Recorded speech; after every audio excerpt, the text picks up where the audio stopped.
પધારો. માનસંગ, આપણા વિસ્તારમાં આપણા સિવાય કોઈ બીજાને મૂંછ ફૂટી છે અને ઈ જણ તારી અમે સરપંચની ચૂંટણીમાં પડ્યો છે, એ વાત સાચી? હા વેલજીભાઈ. કોણ છે ઈ ગોલકીનો? મારો સગો ભાઈ પૃથ્વીસિંહ. અરે પણ ઈ તો કાક લશ્કરમાં ગોળીઓ ફોડવા ગયો તો ને? હા, લશ્કરમાં જ હતો, હવે નિવૃત્ત થયો અને ગામમાં પાછો આવ્યો છે. એમ? એટલે હવે ગામમાં આવીને એને ટેટા ફોડવાની ચળ ઉપડી છે એમ ને? હા. એને કે નિવૃત્તિમાંથી જે પેન્શન મળે છે ને એ લઈને ચૂપચાપ ગામમાં પડ્યો રે. નકર કાક આપડી અડપટે ચડ્યો ને તો એ ટેટાનું ક્યારે સુરસુર્યું થઈ જાય ને એની એને ખબર નહીં પડે. અરે આ 5-5 વખતથી હું ધારાસભ્ય તરીકે ને તું ગામના સરપંચ તરીકે ચૂંટાયો, આપણી સામે ઉભા રહેવાની કોઈએ હિંમત કરી છે? બિલકુલ નહીં. તો પછી અરે આ વેલજીના રસ્તે આડે આવનારના શું હાલ થાય છે એની એને હજી ખબર નથી લાગતી. આ વેલજી જેની સામે આંગળી ચીંધે ને એનું તો કલ્યાણ થઈ જાય છે. ભાઈઓ તથા બહેનો, માનસંગ મારો ભાઈ હોવા છતાં મને કહેતા ઘણું દુઃખ થાય છે અને મારું માથું શરમથી ઝૂકી જાય છે કે આપ સૌએ એને 3 વખત સરપંચ તરીકે ચૂંટી કાઢ્યો છે, છતાં પણ એને આ ગામનું એક પણ નાનું સરખું કાર્ય કર્યું નથી.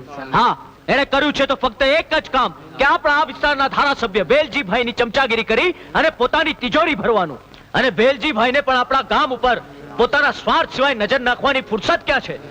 અરે હું પૂછું છું કે તમારા જ મત મેળવીને ખુરશી પર ચડી બેઠેલા એ લોકોનો ભાગો નહીં, આ લોકશાહી છે, કોઈથી ડરવાની જરૂર નથી. અરે ભાગો એમ કહું છું. અરે માના નોરતાના દિવસો છે, અરે આ રાક્ષસોને હણવાના દિવસો છે. જોઈ લીધો? અમારી સામે પડીને તું કાંદા કાઢવાનો. અરે તને મત કેટલા મળશે?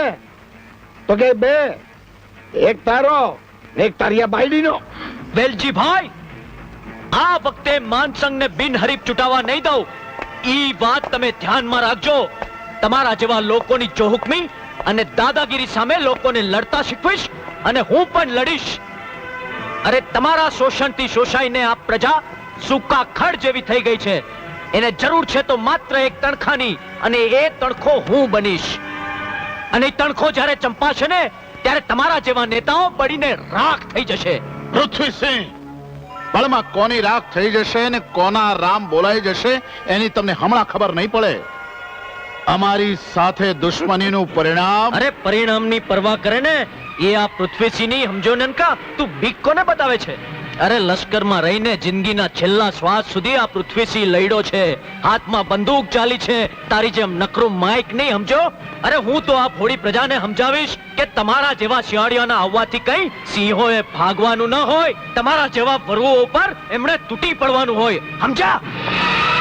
બશરામ કાકા, ડરો નહીં, હાલો મારી હારે. કાકા, જવાબ માંગો આ સ્વાર્થીઓ પાસે. આ જ લોકોએ તમારી જમીન અને તમારા એકના એક દીકરાને તમારાથી ચૂંટવી લીધા છે. કાકા, બોલતા કેમ નથી? કોનાથી ડરો છો? તમારા એકના એક દીકરાને ગુમાવ્યા છતાં પણ હજી જીવવાના અભરકા બાકી છે.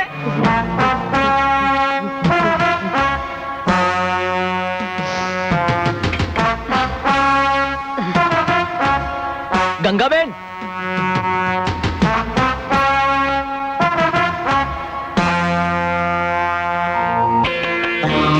માનસંગ, આ પોલિટિક્સ છે, પોલિટિક્સ, રાજકારણ.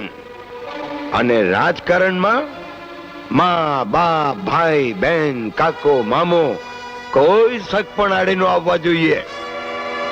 અરે રાજકારણમાં તો જરૂર પડે સગા દીકરાને સૂળીએ ચડાવતા અચકાવું ન જોઈએ, સમજો? હા, અને મેં તો આવા કઈ ખેલ પાડી દીધા. હું કામ? કારણ કે મારે ગુજરાતનો નાથ બનવું છે, સમજ્યો? ગુજરાતનો નાથ એટલે મુખ્યમંત્રી. હા, ને મને એમ કે હું મુખ્યમંત્રી બનીશ તો તને તે નાયબ પ્રધાન પદાનું નાનકડું પણ મલાઈ ભરેલું નારિયેળ પકડાવી દઈશ. એટલે તારી હાથ પેઢી ખાય ને તોય ખૂટે નહીં એટલું હોય. પણ તું હાળા ધૂળનું ઢેફું ધૂળમાં જ મળી જવાનું. નમાલો છે, નમાલો. મને એમ કે કે આ તારા ભાઈએ આખા ગામ વચ્ચે તારું નાક કાપી નાખ્યું. તું કઈ કરી આયકો? હે? કાલ ઉઠીને આખું ગામ તારે માથે થૂકશે આમ કરીને. ભાઈ તું શું કરીશ? તું કે ને કરીશ હું? કાઈ નહીં, કાઈ નહીં.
શું કહ્યું? પૃથ્વીસિંહનું ખૂન? આ નારાયણ ખોદાની હદમાં ખૂન? ખૂનીને તો પકડીને વાટી વાટીને ચટણી કરી નાખી. કોણે ખૂન કર્યું? મારા દિયર માનસંગ અને વેલજીએ મળીને ખૂન કરાવ્યું છે સાહેબ. માનસિંગ અને વેલજી? અરે એ તે કઈ વાડીના મૂળા? બેન તું જરાય ચિંતા ન કરતી. ગમે તેવા ચમરબંધી હોય ને તો એને ચીરી નાખીશ. અરે નાના, નારાયણ ખોદાની હદમાં ખૂન? તમે લોકો હમણાં ને હમણાં અહીં બેસો. હું હમણાં ને હમણાં સાલાઓને હાથ કડી પહેરાવીને ગામ વચ્ચેથી લઈ આવું છું. જરાય ચિંતા કરશો નહીં. ખૂન?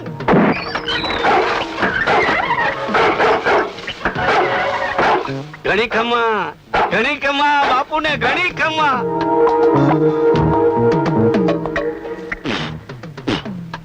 ઓલો પૃથ્વીસિંહ બચાડો નારાયણ આપઘાત કરીને મરી ગયો.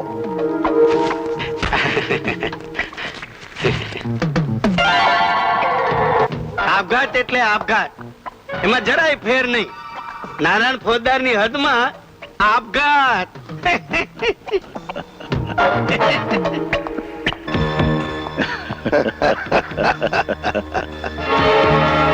આ ગામ તે કઈ બોડી બામણીનું ખેતર છે? હું નહીં ચલાવી લઉં.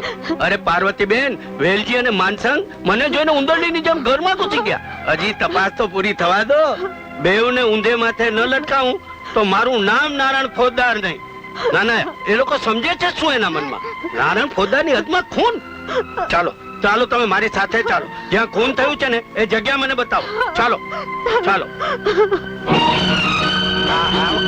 ત્યાં સાહેબ અમારા ખેતરમાં મેં મારી નજરે જોયું હતું સાહેબ.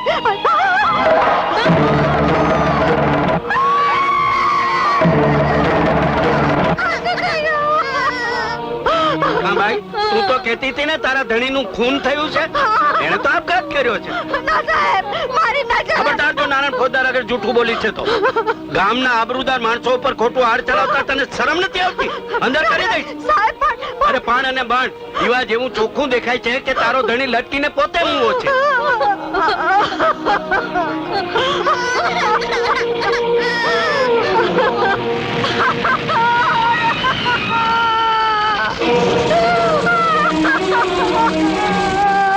અરે મારા જમણા હાથ જેવો પૃથ્વીસિંહ.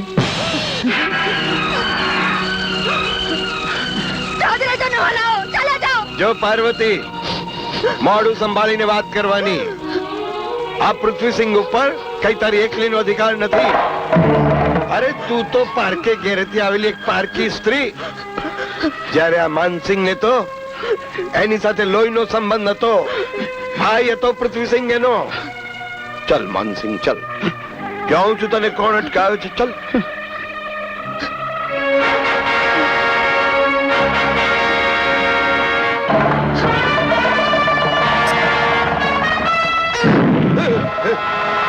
માનસિંહ પકડ એને.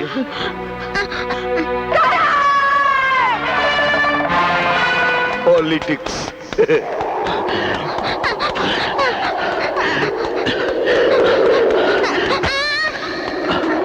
હરામની ઓલાદ, તારા મગજમાં તારા બાપની જેમ રાઈ ભરાઈ ગઈ છે એમ ને? હવે તને પહોંચાડી દઉં છું તારા બાપની જોડે. તારા બાપની તો ચિતા સળગે છે, પરંતુ તારી ચિતા સળગાવવા માટે તારી લાશનો પણ પત્તો નહીં લાગે. બદમાશ!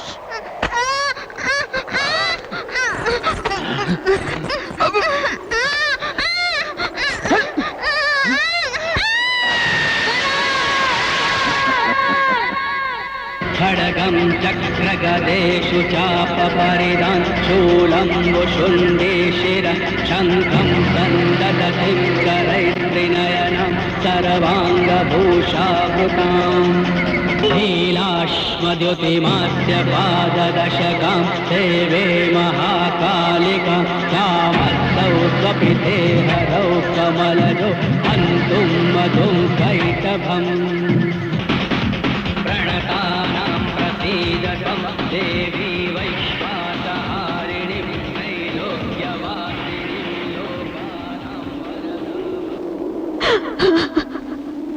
સૂરજના બાપુ, તમારી ચિતાની આગ હજી ઠરી પણ નથી. ત્યાં પાપીઓએ આપણા લાડકા નાનકાને કાપડ ભેગો કરી દીધો, આપણી જમીન ઝૂંટવી લીધી. પણ વિધવાની છેલ્લી મૂડી જેવો સૂરજ મારી પાસે છે. હું મજૂરી કરીને પણ એને મોટો કરીશ અને તમારું હક અને ન્યાયની લડતનું અધૂરું સપનું પૂરું કરીશ.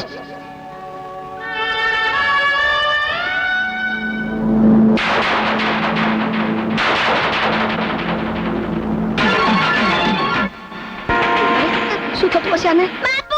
અરે અરે પણ અરે બેટા ઊભો રે.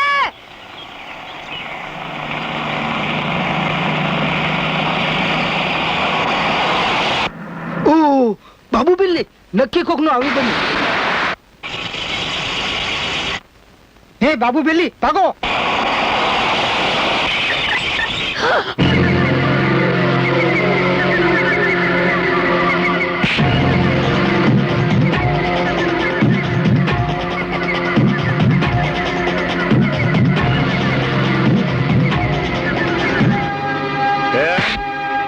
આ તારા બાપનો બગીચો છે?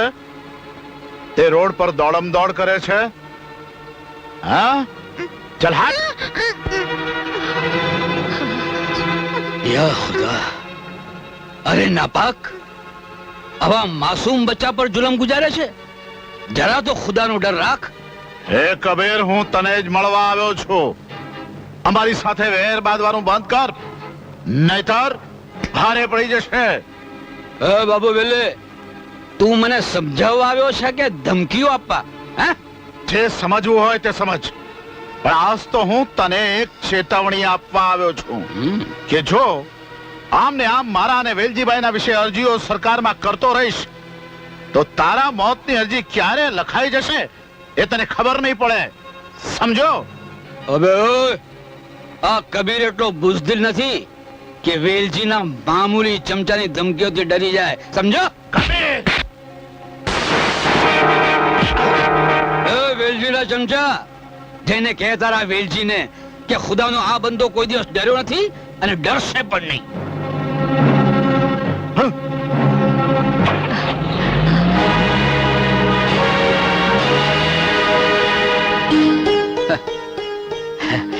શાબાશ શાબાશ, બહુ બહાદુર છે મારો બેટો. બેટા, કોણ છે તું?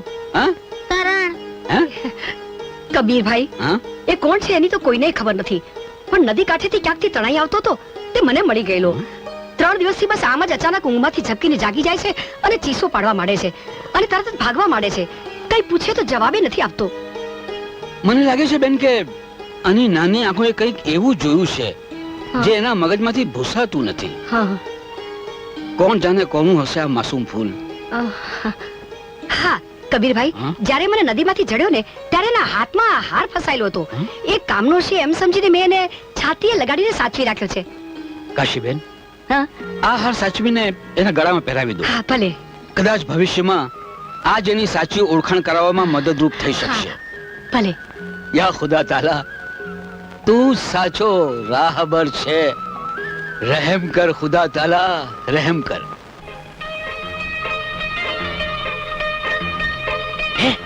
અરે એ છોકરા આ રમકડું નથી, સુરંગ ફોડવાનું દારૂખાનું છે, મૂકી દે ને.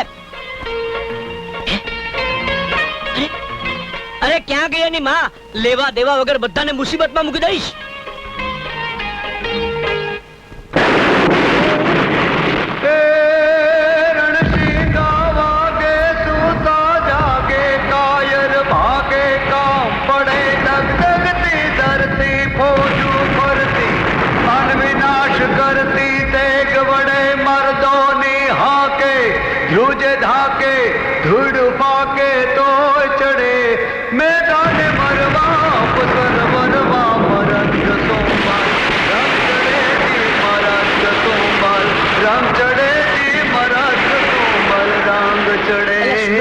તને મોતનો ડર નથી લાગતો? બાપના મોતનો ગણી ગણીને બદલો લેવા જે માએ પોતાના દીકરાની બચપણથી જ રમકડાને બદલે સુરંગથી રમતા શીખવ્યું હોય એને મોતનો ડર શાનો?